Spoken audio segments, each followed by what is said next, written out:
தமிழர் திருநாளாம் தேய்த்திருநாளை கொண்டாடி கொண்டிருக்கின்ற உலகவாழ் தமிழர்கள் அனைவருக்கும் என்னுடைய தேய்த்திருநாள் வாழ்த்துக்களை தெரிவிப்பதில் மகிழ்ச்சி அடைகிறேன். இன்றைய தினத்திலிருந்து பல்வேறு விடயங்களை உங்களோடு பேசி அலாவலாவதற்கும் உங்களோடு பகிர்ந்து கொள்வதற்கு நான் தயாராக அந்த வகையிலே கடந்த காலங்களில் இருந்த ஆதரவோடு இன்னும் உங்களுடைய ஆதரவு கிடைக்கும் என்பதில் எனக்கு நம்பிக்கை இருக்கிறது. இன்றைய தினம் மிக முக்கியமான விடயம் ஒன்றினை பார்க்க இருக்கின்றோம். இன்றைய தினம் யாழ்ப்பாணத்திலே நடைபெற்றிருந்த ஊடகவியலாளர் சந்திப்பில் எம்.ஏ. சுமந்திரன் தெரிவித்த கருத்தினை நாங்கள் இன்றைய தினம் பேச இருக்கிறேன். சரத் பொன்சேகாவுக்கு வாக்களிக்கும்படி தமிழ் தேசிய கூட்டமைப்பு தமிழ் மக்களை கோரின போது நானோ ஸ்ரீதரனோ தமிழ் தேசிய கூட்டமைப்பு ஆனால் அன்றைக்கு கஜேந்திரகுமாருடைய ஈடுபாட்டோடு சரத் பொன்சேகாவுக்கு வாக்களிக்கும்படி தமிழ் தேசிய கூட்டமைப்பு கோரியது சம்பந்தமாக நான் பதிலளிக்க முடியாது.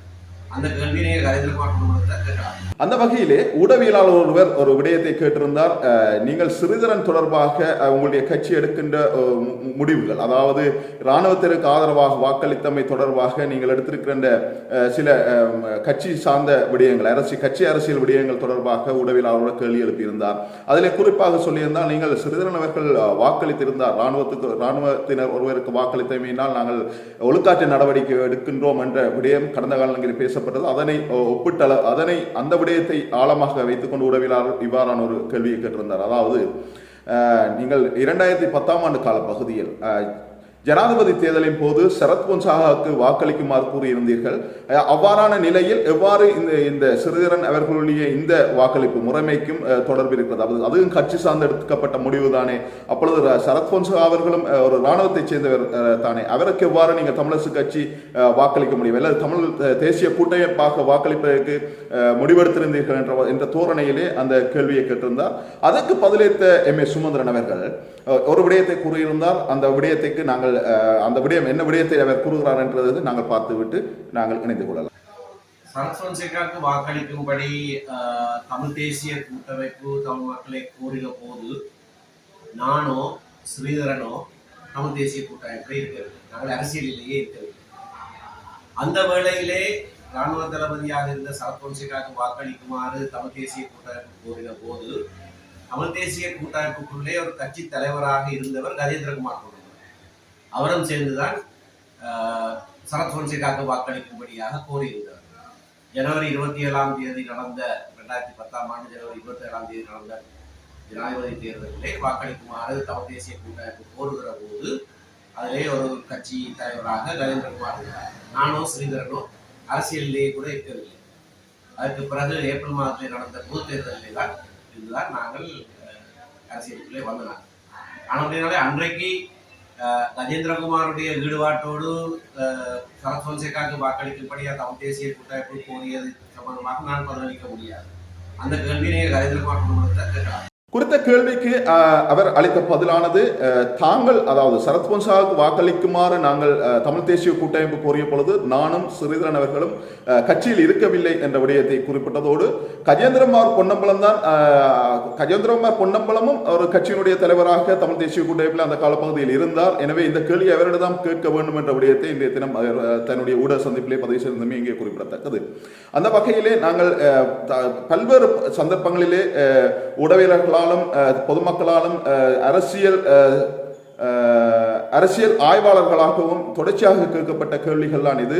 என்னவென்று சொன்னால், தமிழ் தேசிய கூட்டமைப்பு தமிழரசு கட்சி தாங்கள் சொல்லுகிற மக்களுக்கு, தாங்கள் சொல்லுகிற நபருக்கு வாக்களிக்க வேண்டும் என்ற ஒரு பார்வை கடந்த காலங்களில் இருந்தது. ஜனாதிபதி தேர்தல் காலங்களிலே தமிழர் சார்பிலே ஒருவர் தேர்தலிலே களத்தில் இறங்க வேண்டும் என்ற ஒரு தீர்மானத்தின் அடிப்படையில் தொடர்ச்சியாக தமிழர் பிரதேசத்திலிருந்து ஒருவர் தொடர்ச்சியாக தேர்தலில் களமிறங்கி இருந்தமே இங்கே குறிப்பிட்டது. இவ்வாறு தமிழ் மக்களுடைய பிரச்சனைகள் தொடர்பாக பேசுகிறோம். தமிழ் மக்களுடைய இருப்புகள், அவர்களுடைய விடயங்களை நாங்கள் சர்வதேச மட்டத்தில் கொண்டு செல்ல போகிறோம் என்று சொல்லுகின்ற இந்த தமிழரசு கட்சி உட்பட பல்வேறு தமிழ் கட்சிகள் அவ்வாறு தனித்த ஒரு நபராக ஜனாதிபதி தேர்தலில் களமிறங்கியவருக்கு ஆதரவு கொடுக்காத சந்தர்ப்பங்கள் கடந்த காலங்களில் இருந்து, இறுதியாக நடைபெற்ற ஜனாதிபதி தேர்தலின் போது மாத்திரம் ஒரு பொது வேட்பாளரை இறக்க வேண்டும் என்று சொல்லி அரசியல் ஆய்வாளர்கள், அதே போன்று அரசியல் அரசியல் கட்சிகள் எல்லாருமாக இணைந்து ஒரு நபரை எனக்கு இருந்தார்கள்.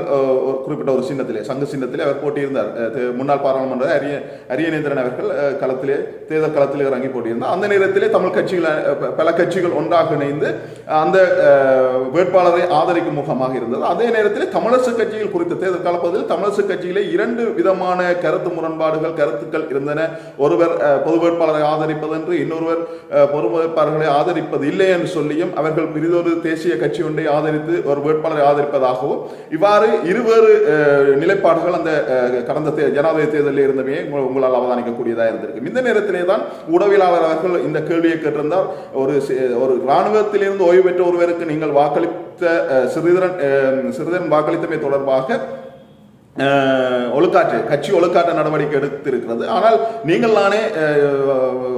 நீங்கள் தானே சரத் பொன்சாவுக்கு 2010ஆம் ஆண்டு சரத் பொன்சாவுக்கு வாக்களிக்குமாறு கூறியிருந்தீர்களே, அப்ப இது எவ்வாறான ஒரு முரண்பாடான ஒரு நிலைப்பாடாக இருக்கிறது என்ற விடயத்தை மையமாக வைத்து அந்த ஊடகவியலாளர் அந்த கேள்வி எழுப்பியிருந்தால் அதுக்கு சுமந்திரன் அவர்கள் மேற்கொள்வார் நீங்கள் பார்த்தமாறு ஒரு பதிலை வழங்கியிருக்கிறார். இலங்கை தமிழரசு கட்சியை பொறுத்தவரை உட்கட்சி மோதல்கள் ஆரம்பிக்கப்பட்ட காலப்பகுதியில், அதாவது தலைமைத்துவத்தை ஏற்கின்ற, அதாவது ஒரு கட்சியினுடைய தலைமை பொறுப்புகளை ஏற்கின்ற அந்த உட்கட்சி முரண்பாடு காரணமாக குறிப்பாக சுமந்திரன் அணி சிறிதரன் அணி என 2 அணிகள் பிளந்திருப்பதான ஒரு தோற்றப்பாடு தமிழரசு கட்சியை பொறுத்தவரைக்கும் காணப்படுகிறது.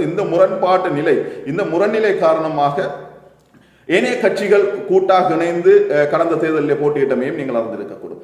எனவே காலத்துக்கு காலம் தமிழரசு கட்சியினுடைய நிலைப்பாடும் தமிழ் கட்சிகளுடைய நிலைப்பாடும் வெவ்வேறான ஒரு மாறுபட்ட நிலைக்குள்ளே இருக்கிறதுனால் தமிழ் மக்கள் குழம்பி இருக்கிறார்கள் என்றதை தான் நாங்கள் கூற முடியும். ஏனென்று சொன்னால் ஒரு தடவை இன்னாருக்கு வாக்களியுங்கள் என்பார்கள், ஒரு தடவை இன்னாருக்கு வாக்களிக்க கூடாது என்பார்கள், ஒரு தடவை இராணுவத்தினருக்கு வாக்களித்தது சரி என்பார்கள், பொதுமக்களையும் வாக்களிக்க சொல்வார்கள், இன்னொரு சந்தர்ப்பத்திலே இராணுவத்தினருக்கு வாக்களித்தமையால் நாங்கள் கட்சி ஒழுக்காற்று நடவடிக்கை எடுக்கிறது என்பார்கள். உண்மையிலேயே கட்சியினுடைய ஒழுங்கமைப்பு, கட்சியினுடைய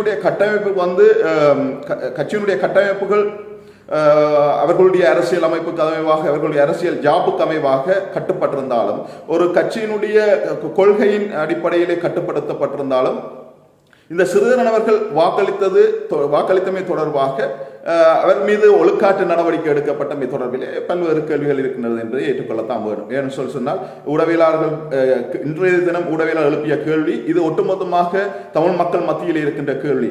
ஒரு காலகட்டத்தில் இன அழிப்பு செய்தவர்கள் மஹிந்த ராஜபக்ச குடும்பமாக சேர்ந்து இன அழிப்பு செய்தார்கள் என்று சொல்லி தமிழ் கட்சிகள் எல்லாம் தமிழ் மக்கள் மத்தியிலே பிரச்சாரங்களில் ஈடுபட்டிருந்த நேரத்திலே அந்த இறுதி யுத்தத்தை தலைமை தாங்கி நடத்திய ஒரு யுத்த வீரர், யுத்த தளபதியை, இராணுவ தளபதி ஒருவரை ஆதரித்து வாக்களிக்க சொன்னமை என்பது ஒரு பல்வேறு விமர்சனமான கருத்துக்களை கொண்டு வந்திருக்கிறது நாங்கள் ஏற்றுக்கொள்ளத்தான் வேண்டும். அது அரசியல் கட்சிகளையும் அதனை ஏற்றுக்கொள்ள வேண்டிய நிர்பந்தத்தில் இருக்கிறது. ஆனால் அந்த காலகட்டத்தில் மஹிந்த ராஜபக்ச என்ற ஒரு யுத்தத்தை வெற்றி கொண்ட மமதையில் இருந்த, அல்லது யுத்தத்தை வெற்றி கொண்டோம் என்று சொல்லி மார்தட்டி கொண்டிருந்த அந்த அரசியல் குடும்பத்தை, அந்த அரசியல் தலைமையில் இருந்து நாட்டில் ஒரு மாற்றத்தை கொண்டு வர வேண்டும் என்பதற்காக இணைந்து தமிழ் கட்சிகள் அனைவரும் இணைந்து என்ன செய்கிறார்கள் சொன்னால் ஒரு பொது வேட்பாளரை கொண்டு வர வேண்டும் என்ற நிலைப்பாட்டை எடுக்கிறார்கள். அதுக்கு பல தேசிய கட்சிகளும் ஆதரவை தெரிவித்திருந்தார்கள்.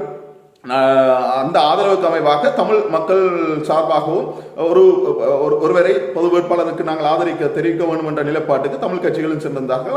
அந்த காலப்பகுதியில் இருந்த தமிழ் தேசிய கூட்டமைப்பில் அங்கம் வைத்திருந்த கட்சி தலைமைகளும் அதுக்கு இணங்கி அந்த ஆதரவினை தெரிவித்திருந்தமை வெளிப்படையான உண்மை. ஆனால் இந்த சந்தர்ப்பத்தில் கடந்த காலங்களில் இராணுவத்தினருக்கு வாக்களித்தது சரி என்று சொல்லுகிற தமிழரசு கட்சியினர் தற்பொழுது ஒரு பாராளுமன்ற உறுப்பினர், ஒரு இராணுவத்தினர் ஒரு பொறுப்பு நிலை முக்கிய பதவி நிலை உள்ள ஒரு பொறுப்பு நிலைக்கு வாக்களித்தமை தவறு என்கின்றது என்பது அது அவர்களுடைய கட்சியினுடைய நிலைப்பாடு ஆக ஏற்றுக்கொண்டாலும், ஆனால் அது பொதுவான பார்வையிலே பார்க்கின்ற பொழுது அது இரண்டுக்கும் முரண்பாடு நிலைமை காணப்படுகின்றமே எங்களால் புரிந்து கொள்ளக்கூடியதாக இருக்கிறது.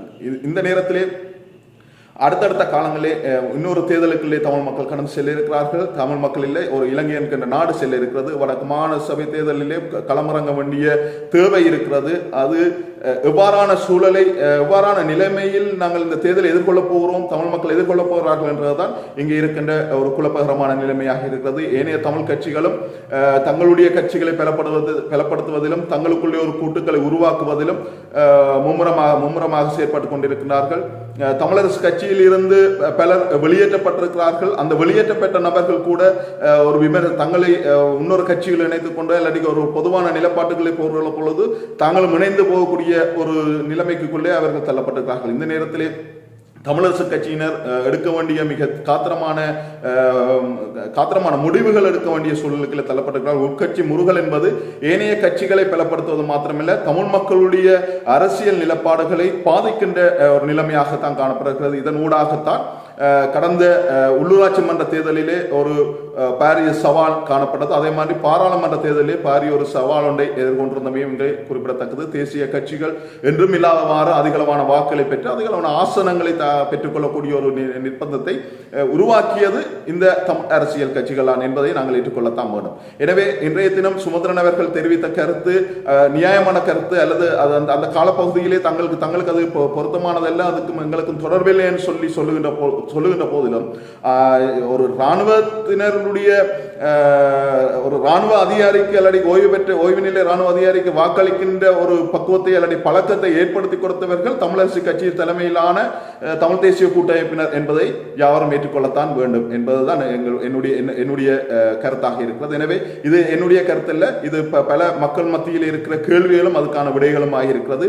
இந்த நேரத்திலே தமிழ் கட்சிகள் காத்திரமான முடிவுக்கும் காத்திரமான ஒரு நிலப்பாட்டுக்கும் செல்ல வேண்டிய சூழல்கள் இருக்கிறோம். இந்த பிறந்திருக்கின்ற இந்த புதிய ஆண்டினுடைய தை மாதத்தினுடைய தொடக்க நாளான இன்றைய தினம் தமிழ் கட்சிகள் காத்திரமான முடிவுக்குள்ளாக தங்களை பயணிக்க தயார்படுத்திக் கொள்ள வேண்டும் என்பதைத்தான் நான் இந்த நேரத்தில் கூறிக்கொள்கிறேன். இது தொடர்பாக மேலும் சில கருத்துக்களை சிறிதளவு தொடர்பாக சுமந்திரன் அவர்கள் தெரிவித்திருந்தால் அந்த கருத்துக்களோடு நாங்கள் இந்த தொகுப்பினை நான் முடிவுக்கு கொண்டு வருகின்றேன்.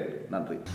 ஸ்ரீதரனை பொறுத்தவரையில இது ஒரு தடவை ஒரு இராணுவத்தினருக்கு வாக்களித்ததற்காக நாங்கள் இதை சொல்லவில்லை. 8 தடவைகள் மாறி மாறி அடுத்தடுத்து எல்லா சந்தர்ப்பங்களிலேயும் அரச பிரதிநிதிகளோடு சேர்ந்து வாக்களித்திருக்கிறார். முதல் தடவையாக அப்படியாக வாக்களித்த போது எங்களுடைய மத்திய செயற்குழுவிலே அதனை நாங்கள் கேள்விக்குட்படுத்தி அவரிடத்திலே கேள்வி கேட்டிருந்தோம். லஞ்ச ஊழல் ஆணைக்குழுவினுடைய நிறைவேற்று பணிப்பாளர் நியமனத்திலே அப்படியாக அவர் செய்திருந்தார். அதற்கு அவர் சில வியாக்கியானங்களை கொடுத்தார். அதை நான் பதில் சொல்ல தேவையில்லை, எனக்கு அந்த சுயாதீனம் இருக்கிறது என்றெல்லாம் சொன்னார். அதுக்கு பிறகு ஒவ்வொரு தருணங்களிலே அரசாங்கத்தோடு சேர்ந்து வாக்களித்திருக்கிறார். இதிலே முக்கியமாக நாங்கள் கருதுகிற 2 விடயங்கள். ஒன்று, இழப்பீட்டுக்கான அலுவலகம் நியமிக்கப்பட்ட போது 5 பேர் அந்த அலுவலகத்தில் இருக்க வேண்டியவர்கள், ஒருவருடைய பதவிக்காலம் முடியவில்லை. ஆகவே 4 வரை நியமிக்க வேண்டிய தேவை இருந்தது. அந்த ஒருவர் மேஜர் ஜெனரல் பாலித்தப்படன், ஏற்கனவே ஒரு இராணுவத்திலே ஒருவர் இருக்கிறார். அந்த அலுவலகத்திலே இராணுவத்திலேயோ பாதுகாப்பு தரப்பிலேருந்து ஒருவர் கூட இருக்கக்கூடாது.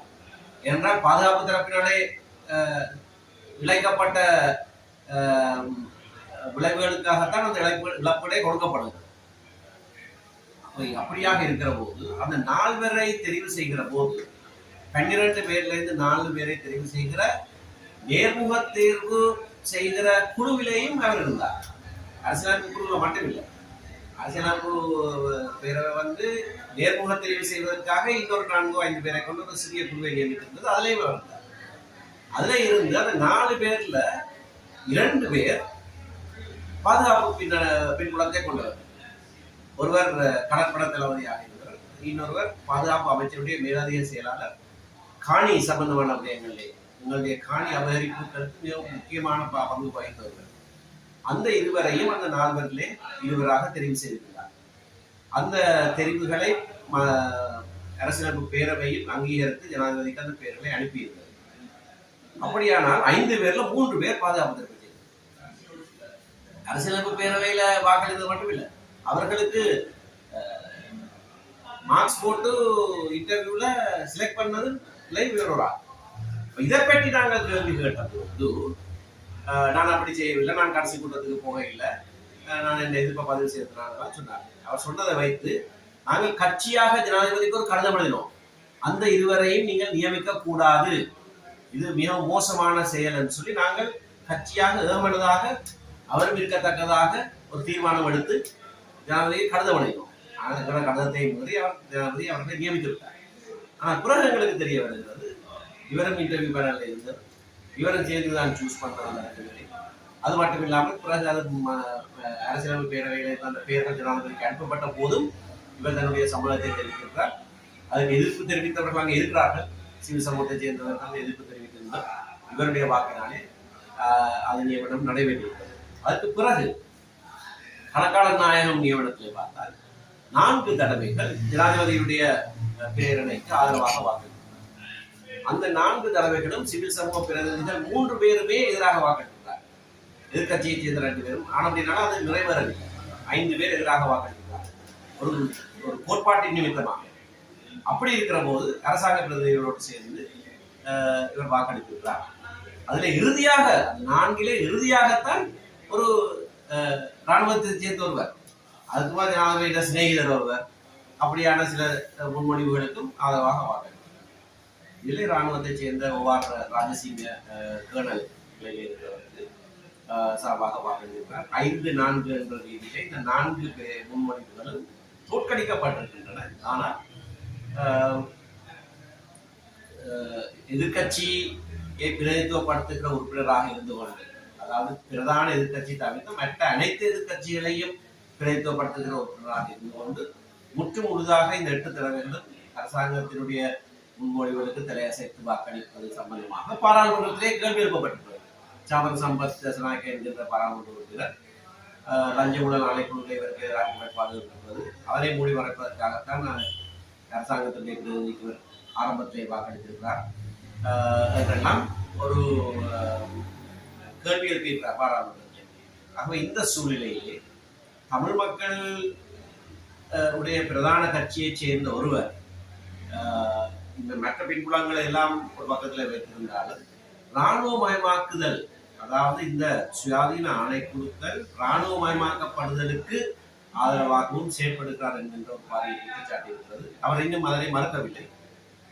மாறாக கஜேந்திரகுமார் பொன்னம்பலம் பகிரங்கமாக சொல்லியிருக்கிறார், அப்படி வாக்களித்ததாக என்னிடத்திலே அவர் ஒப்புக்கொண்டிருக்கிறார், அவர் மன்னிப்பு கேட்க வேண்டும், அதை திருத்த வேண்டும் என்றெல்லாம் கஜேந்திரகுமார் பகிரங்கமாக சொல்லியிருக்கிறார். இது ஸ்ரீதரன் அதை கிடையாதுன்னு சொல்லவில்லை.